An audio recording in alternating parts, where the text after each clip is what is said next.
नमस्ते दोस्तों, कैसे आप सब लोग। उम्मीद करती हूँ आप लोग बहुत अच्छे होंगे। मेरा मारिया फिर से आप लोगों का अपने YouTube channel India's beauty and culture में बहुत बहुत स्वागत करती हूँ। दोस्तों, आज हम बात करेंगे धातु रोग की। ये स्त्री और पुरुष दोनों में ही पाया जाता है। पुरुषों में ये शीघ्रपतन, नाइटफॉल या फिर पेशाब में धातु का जाना, इस तरह के लक्षणों में पाया जाता है। और स्त्री में श्वेत प्रदर या रक्त प्रदर के रूप में ये पाया जाता है।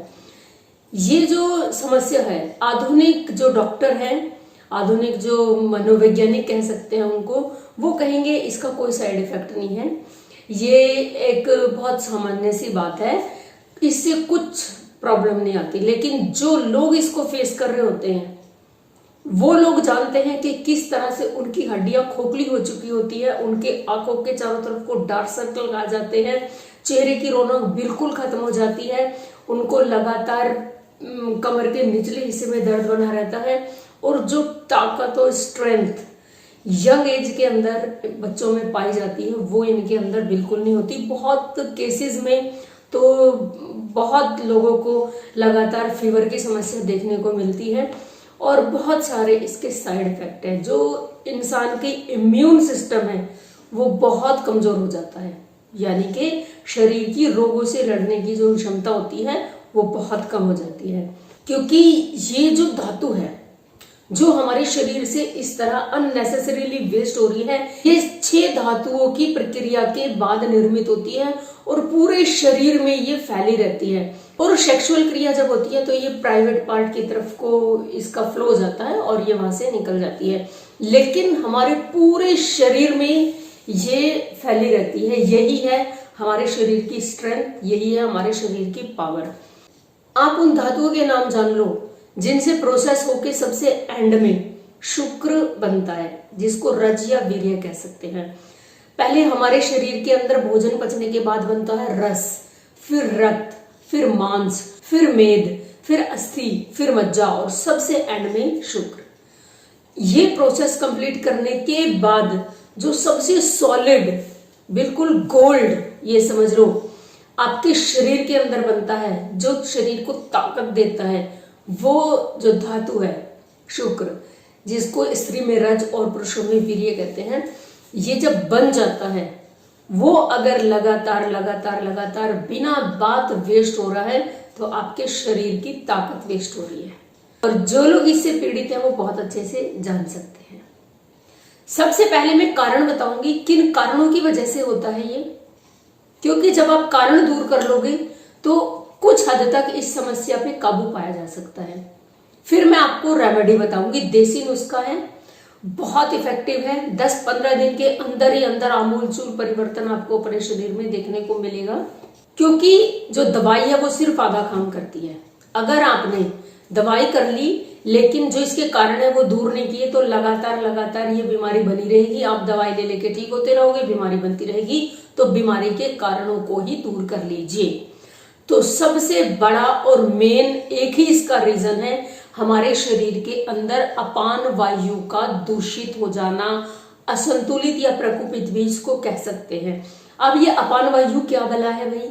हमारे शरीर के अंदर जो वायु है वो 5 किस्म की होती है, जिनमें से जो पेल्विक एरिया है उसको सही रखने का, यहाँ पे मूवमेंट कराने का काम होता है अपान वायु का। जिनमें हम मल मूत्र त्यागना, स्त्रियों में पीरियड्स आना और रज और वीर्य का शरीर से बाहर निकलना, ये जो कार्य होते हैं मेन होते हैं। और भी कार्य हैं, लेकिन इस वीडियो में हम सिर्फ धातु के आसपास ही कॉन्सेंट्रेट करेंगे। तो ये जो एरिया है पेल्विक एरिया, इसमें जो हमारी वायु है वो अपान वायु है। जब अपान वायु असंतुलित होगी तो ही ये समस्या आएगी। अब ये अपान वायु कैसे असंतुलित होती है, इसके भी कई सारे रीजंस हैं। वो रीजन आप दूर कर लोगे, आपकी आधी बीमारी तो वही खत्म। तो सबसे पहला रीजन होता है लगातार कब्ज बने रहना। जिन लोगों को लगातार बहुत भयंकर कब्ज बनी रहती है उन लोगों के साथ ये बड़ी कॉमन समस्या है। इस कारण को दूर कर लीजिए। अपने पेट को साफ रखने के लिए त्रिफला या और जो कब्ज निवारक नुस्खे हैं वो अपनाइए। दूसरा होता है मास्टरबेशन करना। जो लोग मास्टरबेशन बहुत ज्यादा करते हैं या सेक्सुअल एक्टिविटीज में बहुत ज्यादा इन्वॉल्व रहते हैं, उनके साथ भी यही समस्या लगातार बनी रहती है, उनकी अपान वायु कुपित ही रहती है।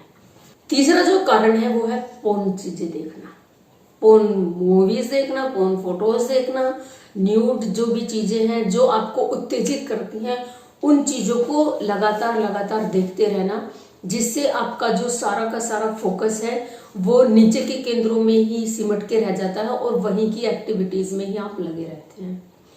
तो पोर्न देखना और ये न्यूडिटी जो सारी चीजें हैं वो आप देखना बंद कर दीजिए, उधर आपका ध्यान भी ना जाए, पूरी कोशिश कीजिए। इसके लिए आपको मानसिक श्रम बहुत ज्यादा करना पड़ेगा।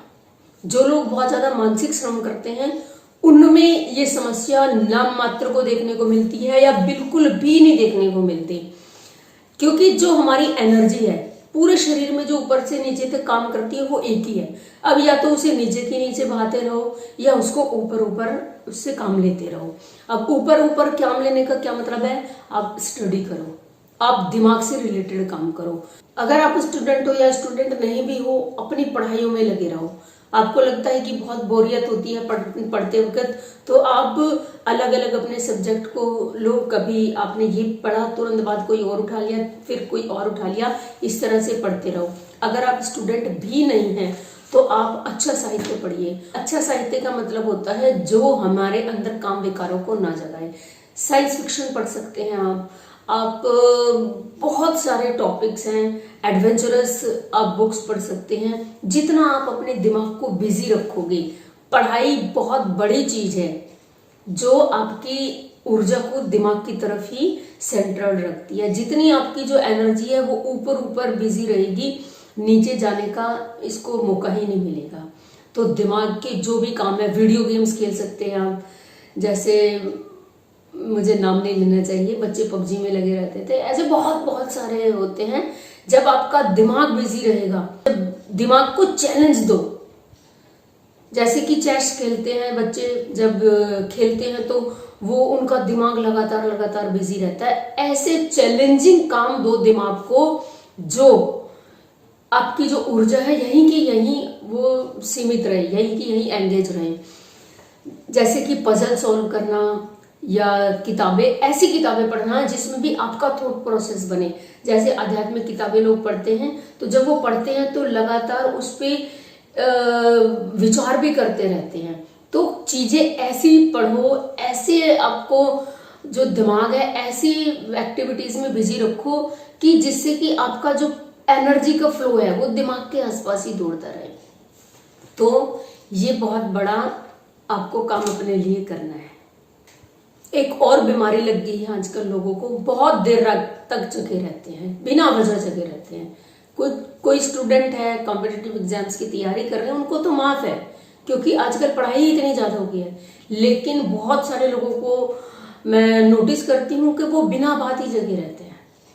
अब बिना बात जगे रहते तो फोन में लगे रहते हैं या किसी कुछ भी वो काम कर रहे होते हैं। उन्होंने अपना पैटर्न ही ऐसा बना लिया है, बॉडी क्लॉक से वो चलते ही नहीं है। उनकी जो बॉडी क्लॉक है पूरी तरह डिस्टर्ब हो गई, उनकी कोई भी वायु प्रॉपर काम नहीं कर रही, पांचों की पांचों वायु उनकी डिस्टर्ब है।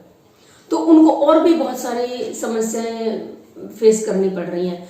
जल्दी सोने से हमारी वायु संतुलित रहती है और जितना हम लेट जागते हैं, क्योंकि ये वात का समय होता है, वात पित्त और कफ में से जो रात्रि का टाइम होता है वो वात का होता है। रात्रि में ना जगे, जल्दी सोएं, सुबह जल्दी उठें। ये एक बहुत बड़ी रेमेडी है अपने आप में। और 5वां नंबर आता है खान पान का। रूखा सूखा, बहुत ज्यादा ठंडा बासी भोजन बिल्कुल ना खाएं। बिल्कुल ताजा बना हुआ गर्म भोजन खाएं, गाय का घी डाल के। इससे जो वायु है वो आपकी संतुलित रहेगी। ठंडा भोजन अवॉइड करें, जैसे कि आइसक्रीम हुई या फ्रिज में रखी हुई ठंडी चीज हुई, ठंडा पानी या कोल्ड ड्रिंक वगैरह, ठंडी चीजों से बिल्कुल दूर रहना है। सात्विक भोजन करें, ताजा बना हुआ और गाय का घी डाला हुआ। अब चलते हैं नुस्खे की ओर। जो नुस्खा है बहुत ही आसान है, हर पंसारे की दुकान पे ये अवेलेबल है, ऑनलाइन भी अवेलेबल है, आप ऑनलाइन भी मंगा सकते हो। 2 औषधि आपको लेनी है, ये आयुर्वेदिक नुस्खे हैं। नंबर 1 माजू फल। स्क्रीन पे आप देखिए बहुत ध्यान से, इस तरह का ये दिखेगा, पंसारी के या ऑनलाइन आपको मिल जाएगा। 100 ग्राम माजू फल आपको लेना है। पाउडर ले लेना है इसका, माजू फल का। पाउडर ना मिले तो इसको नॉर्मल ले लेना, जैसा भी ये अवेलेबल हो। नंबर 2 आपको लेनी है समुद्री फेन। बहुत ध्यान से देखिए इसको कैसी दिखती है ये। समुद्री फेन अगर आपको पाउडर की फॉर्म में मिल जाती है तो पाउडर ले लेना, और अगर पाउडर की फॉर्म में नहीं मिलती तो समुद्री फेन आप वैसे ही खरीद लेना। आपको 50 ग्राम ये लेनी है। 100 ग्राम माजू फल, 50 ग्राम समुद्री फेन, जिसे समुद्री झाग भी कहते हैं। इन दोनों को बिल्कुल अलग अलग कूट पीस लेना। इमाम जस्ते में कूटेंगे तो ज्यादा अच्छा है, वरना आप मिक्सी में भी कूट सकते हैं। तो इन दोनों को अलग अलग कूट के और इसके बाद इनको छान के एक जगह मिक्स करके रख लेना। और सुबह और शाम बिल्कुल खाली पेट आपको गाय के दूध के साथ ये लेना है। आपकी 2 हफ्ते में ही काया पलट हो जाएगी, और जब आप एक बार ठीक हो जाओगे तो जीवन में ये समस्या आपको दोबारा नहीं आएगी। जो मैंने आपको कारण बताए हैं, उन कारणों को अपने आसपास फटकने मत देना। इसी के साथ ही साथ एक और बहुत बड़ी टिप है, आपकी जो वायु कुपित हो रखी है, इसके लिए आपको दिन में 2 बार, नहाने के जस्ट बाद और रात को सोने से पहले, अपनी नाक में आपको तेल लगाना है और नाभि पे तेल लगाना है। या तो बादाम तेल लीजिए या तिल का तेल लीजिए, सरसों का तेल भी चलेगा। और अगर आपको देसी गाय का घी मिल जाए वो तो बहुत बढ़िया रहेगा, उससे बढ़ के तो कुछ चीज है ही नहीं। तो इन चारों चीजों में से कोई भी चीज आप ले सकते हैं। तो रात को सोने से पहले तो जरूर ही जरूर लगानी है, और नहाने के तुरंत बाद भी आपको ये लगानी है। उम्मीद करती हूँ ये वीडियो आपके काम की रहेगी, और मैं 100% गारंटी से कहती हूँ जब आप ये नुस्खा यूज करोगे आपकी समस्या हमेशा के लिए आपसे दूर हो जाएगी। उम्मीद करती हूँ ये वीडियो आपको अच्छी लगी होगी। वीडियो अगर आपको अच्छी लगी है तो प्लीज इसे लाइक जरूर करें। अगर आप मेरे चैनल पे नए आए हैं तो चैनल को सब्सक्राइब करके बेल बटन दबाना मत भूलना। अगर आपकी कोई समस्या हो ब्यूटी से या हेल्थ से रिलेटेड, मुझे जरूर लिखिएगा, आपके लिए वीडियो जरूर बनेगी। मिलती हूँ आपको किसी नई वीडियो में किसी नई इंफॉर्मेशन के साथ। तब तक के लिए आप मस्त रहिए, स्वस्थ रहिए, खुश रहिए। Bye bye.